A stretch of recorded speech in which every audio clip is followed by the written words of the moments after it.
Mi nombre es Jamie Karina Castro, soy de la Universidad Cooperativa de Colombia y hoy les voy a hablar de la teoría del consumidor.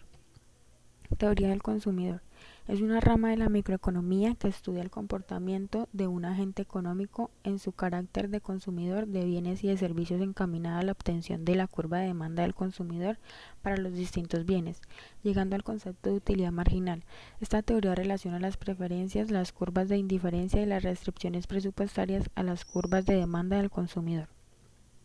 La teoría neoclásica del consumidor asume que el individuo interactúa en el mercado para aumentar su bienestar, considerando diversas alternativas de consumo y, claro, teniendo en cuenta sus preferencias que en la teoría neoclásica ya se consideran como dadas. La utilidad del consumidor. De lo anterior surge un concepto muy importante en la teoría del consumidor. Nos referimos al concepto de utilidad, que se refiere a una medida de la satisfacción que una persona alcanza cuando consume un bien o un servicio. De la utilidad surge el concepto de utilidad marginal decreciente, es decir, conforme se aumenta el consumo de un bien, la utilidad otorgada por el consumo de cada bien adicional va disminuyendo. Curvas de indiferencia. Los conceptos derivados de la teoría del consumidor se expresan gráficamente a través de las denominadas curvas de indiferencia. Es a través de las curvas de indiferencia y la restricción presupuestaria como se construyen las curvas de demanda del consumidor y son de gran utilidad para la teoría neoclásica de la economía. Precursores de la teoría del consumidor. En los años 1871 y 1874 es cuando cobra auge la teoría neoclásica y surge principalmente con la aparición de grandes obras de marginalismo, aunque ya se tenían avances desde los comienzos del siglo XIX.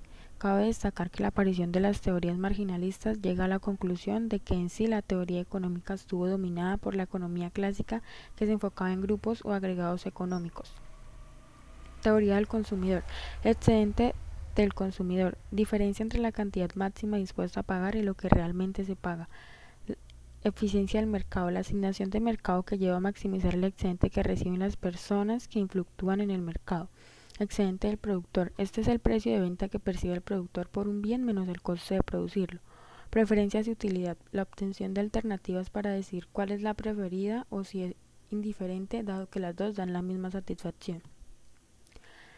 Restricción presupuestaria. Conjunto de combinaciones de bienes y servicios que el consumidor puede pagar con un ingreso limitado a los precios dados en el mercado. Esto fue todo. Muchísimas gracias.